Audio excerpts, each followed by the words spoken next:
साथियों, मुझे बहुत दुख हो रहा है और उम्मीद है आपको भी हो रहा होगा।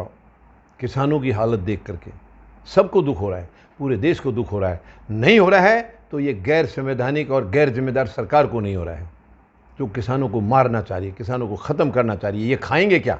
कहाँ से खाएंगे? ये डूब के मर जाना चाहिए ऐसी सरकार को, जो किसानों के हित में नहीं है, जो किसानों को बर्बाद करने पर तुली हुई है। अब देखिए, लगातार 550 से ज़्यादा शहीदियाँ हो चुकी हैं।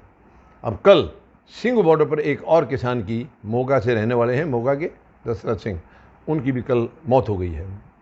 क्या करेगी ये सरकार? क्या ये जितने किसान यहाँ बैठे सबको मारना चाह रही? क्या जाहिर तो यही हो रहा है, तो इससे यही हो रहा है कि इनको मालूम है ये तो जिद पर अड़ गए, हम बिल वापस नहीं लेंगे, और किसानों ने बोल दिया कि हम बिल वापस किए बगैर जाएंगे नहीं।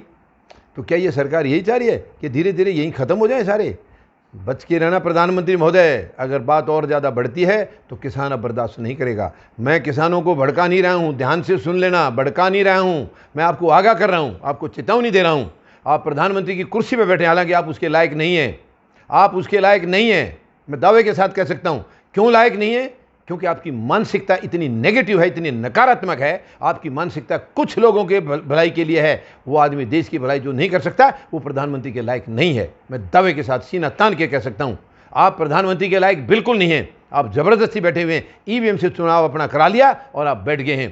तानाशाही से आप चला रहे हैं, पूरे मंत्रियों को आपने हाईजैक करके रखा हुआ है, कोई बोल नहीं सकता आपके खिलाफ। क्या आप इतने सुंदर और स्वच्छ हो गए कि आप कोई गलती नहीं करते? कोई भी आपके खिलाफ बोलता नहीं है? एक मंत्री भी किसी की, आज तक मैंने किसी सरकार में नहीं देखा। आपस में अंदरूनी बहुत सारे विरोध होते रहे हैं। कुछ लोग मंत्री प्रधानमंत्री की स्पून फीडिंग में लगे रहते हैं, तो कुछ मंत्री सच्चाई पर भी होते हैं। लेकिन हर सरकार में विरोध खुद अंदर भी होता है। इस सरकार में अंदर से क्यों नहीं है? क्योंकि आपने मंत्री ऐसे बना रखे हैं जो काफ़ी ज़्यादातर मंत्री उनमें से काबिल ही नहीं है। आपने बिठा दिया बना के कि चुपचाप बैठे रहना, मैं जो कहूँ वही करते जाना। लेकिन ये देश के लिए खतरा है, प्रजातंत्र के लिए खतरा है, हमारे संविधान के लिए खतरा है। ये खतरा है, बहुत बड़ा खतरा है। किसानों के लिए आपके पास एक शब्द भी नहीं बोलने के लिए। किसान की रोटी खा रहे हो और वो लगातार शहीद हो रहे हैं। आपको शर्म आनी चाहिए। आप क्यों नहीं देख रहे उनकी तरफ? आपके मुके ये जो उद्योग घराने हैं, उनके किसी बच्चे को खांसी हो जाए तो आप हवाई जहाज, हमारे पैसे का हवाई जहाज लेकर के आप पहुंच जाते हैं। क्यों किसानों से नहीं पूछ रहे हैं आप? बहुत गलत बात है प्रधानमंत्री महोदय, बहुत गंदी बात है ये।